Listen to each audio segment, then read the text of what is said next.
Ok, queridos, sejam muito bem-vindos ao canal e sejam muito bem-vindos à nossa playlist Heróis da Fé. Essa playlist que foi preparada para compartilhar a obra de Orlando Boyer, que traz a história de 20 ministros do Evangelho, os quais Deus usou poderosamente, de maneira extraordinária, para trazer a verdadeira e genuína chama do avivamento. Espero que Deus abençoe e sejam muito bem edificados. Em nome de Jesus. Jerônimo Savonarola, o precursor da Grande Reforma de 1452 a 1498. O povo de toda a Itália afluía em número sempre crescente a Florença.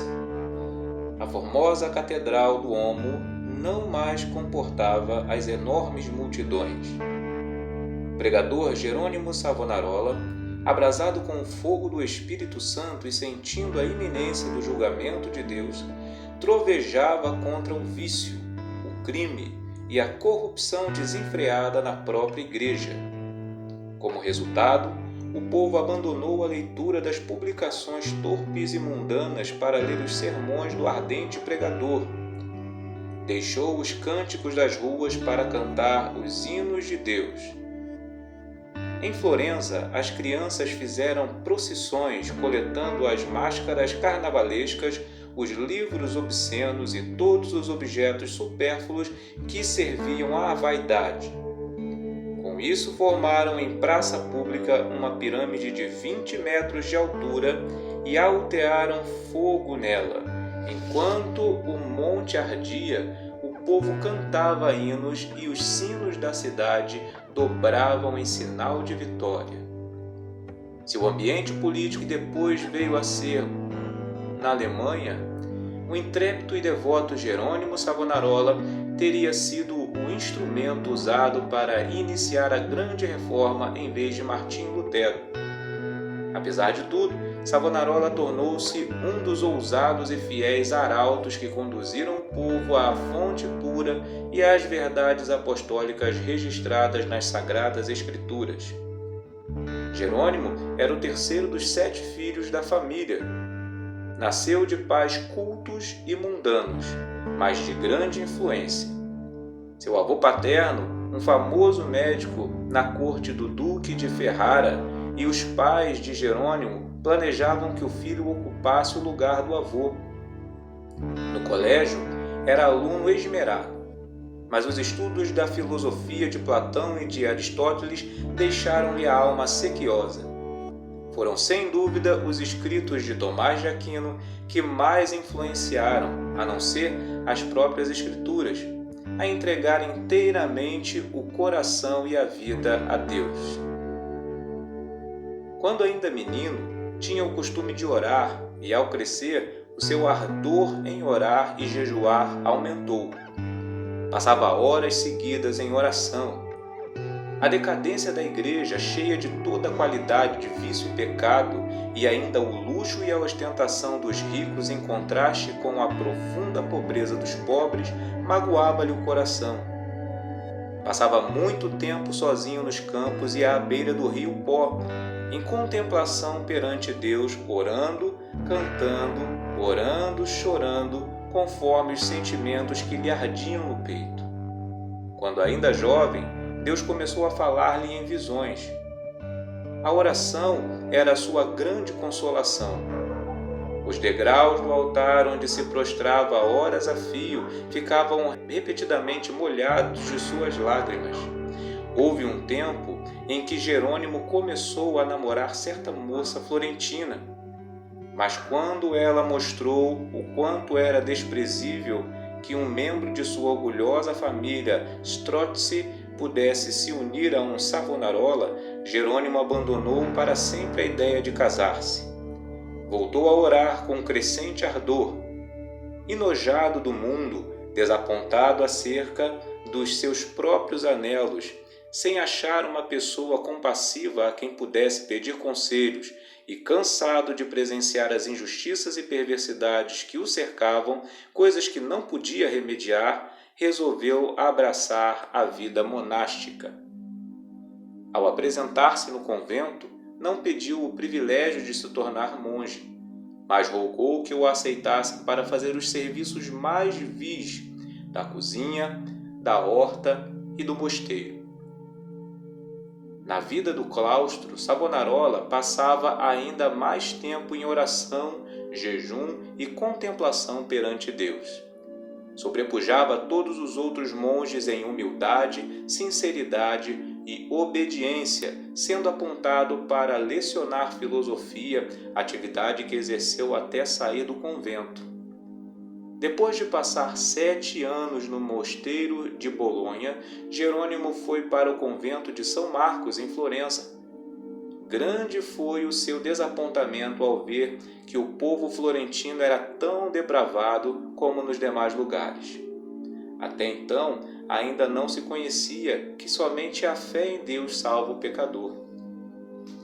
Ao completar 1 ano no convento de São Marcos, foi apontado como instrutor dos noviçados e, por fim, designado pregador do mosteiro. Apesar de ter ao seu dispor uma excelente biblioteca, Savonarola utilizava-se mais e mais da Bíblia como o seu livro de instrução. Sentia cada vez mais o temor e a vingança do dia do Senhor que se aproximava e, às vezes, entregava-se a trovejar do púlpito contra a impiedade do povo.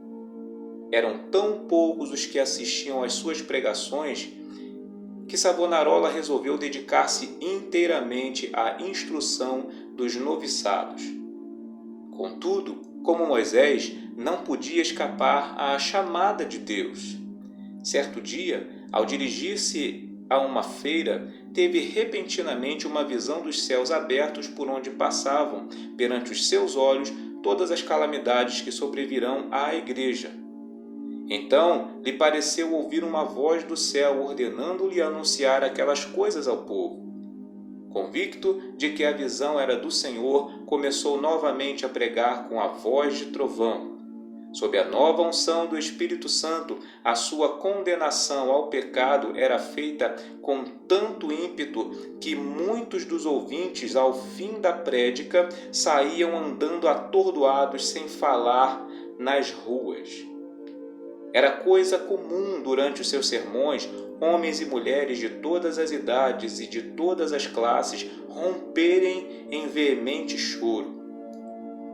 O ardor de Savonarola na oração aumentava dia após dia e a sua fé crescia na mesma proporção. Frequentemente, ao orar, caía em êxtase. Certa vez, enquanto sentado no púlpito, sobreveio-lhe uma visão durante a qual ficou imóvel por 5 horas. Nesse período, todos os presentes à igreja contemplaram o rosto do pregador brilhando. Em toda parte onde Savonarola ministrava seus sermões contra o pecado, produziam profundo terror. Os homens mais cultos começaram então a assistir às pregações em Florença. Foi necessário realizar as reuniões na Duomo, onde continuou a pregar durante 8 anos. O povo se levantava à meia-noite e esperava na rua até a hora de abrir a catedral. O corrupto regente de Florença, Lorenzo Medici, experimentou todas as formas de abordagem para induzir Savonarola a desistir de pregar contra o pecado e especialmente contra a perversidade do regente, a bajulação, as peitas, as ameaças e os roubos. Contratou um famoso pregador, Frei Mariano, para falar contra Savonarola. Frei Mariano pregou um sermão, mas pelo fato de o povo não ter prestado atenção à sua eloquência e astúcia, ele não ousou continuar. A essa altura, Savonarola profetizou que Lorenzo, o Papa e o rei de Nápoles morreriam dentro de 1 ano e assim sucedeu. Depois da morte de Lorenzo, Carlos VIII da França invadiu a Itália e a influência de Savonarola aumentou ainda mais. O povo abandonou a literatura torpe e mundana para ler os sermões do famoso pregador. Os ricos socorriam os pobres em vez de oprimi-los. Foi nesse tempo que o povo fez a grande fogueira na Piazza de Florença. e queimou grande quantidade de artigos usados para alimentar vícios e vaidade. Não cabia mais na grande Duomo o seu imenso auditório. Contudo, o sucesso de Savonarola foi muito curto. O pregador foi ameaçado, excomungado e, por fim, no ano de 1498, por ordem do Papa, foi queimado em praça pública. Com as palavras, "O Senhor sofreu tanto por mim", terminou a vida terrestre um dos maiores e mais dedicados mártires de todos os tempos. Apesar de continuar até a morte, sustentando muitos dos erros da Igreja Romana, ensinava que todos os que são realmente crentes estão na verdadeira Igreja. Alimentava continuamente a alma com a palavra de Deus. As margens das páginas da sua Bíblia estão cheias de notas escritas enquanto meditava nas Escrituras. Conhecia uma grande parte da Bíblia de cor e podia abrir o livro instantaneamente e achar qualquer texto. Passava noites inteiras em oração e recebia revelações quando em êxtase ou por meio de visões. Seus livros sobre a humildade, a oração, o amor e outros temas continuam a exercer grande influência sobre os homens. Destruíram o corpo desse precursor da grande reforma, mas não puderam apagar as verdades que Deus, por seu intermédio, gravou no coração do povo.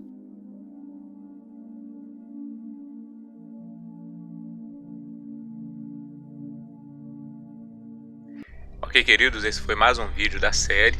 Deus continue abençoando. Se você ainda não é inscrito no canal, se inscreva.